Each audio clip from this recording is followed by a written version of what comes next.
అందరికీ నమస్కారం అండి. నా పేరు డాక్టర్ జగదీప్. నేను ప్రాథమిక ఆరోగ్య కేంద్రం ద్వారపూడి పిహెచ్సిలో మెడికల్ ఆఫీసర్గా పనిచేస్తున్నాను.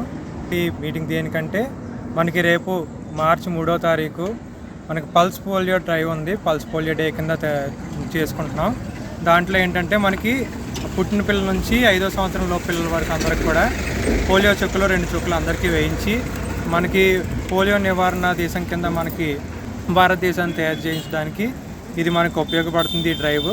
సో రేపు ఉదయం 6 నుంచి మొదలుపెట్టి సాయంత్రం 6 వరకు కూడా ప్రతి గ్రామంలో మనం పోలియో బూత్ల కింద కండక్ట్ చేసి అందరికీ కూడా ప్రతి పిల్లవాడికి 5 లోపు సంవత్సరాలు ఉన్న పిల్లలందరికీ కూడా 2 చుక్కలు పోలియో చుక్కలు వేసి మనకి వాళ్ళకి క్రాస్ ఇమ్యూనిటీ కలెక్ట్ చేసేలాగా మనం కార్యక్రమం చేపడుతున్నాం. అలాగే తర్వాత 4వ తారీఖు 5వ తారీఖు కూడా డోర్ టు డోర్ క్యాంపెయిన్లో వెళ్ళి ఇంటింటికి పోలియో చుక్కలు అయ్యాయా లేదా అని చెప్పి చెక్ చేసి వాళ్ళకు కూడా మిగిలిన వాళ్ళకి వేసి మనకి 100% పోలియో చుక్కలు అందరికీ అందేలా చూసుకోండి.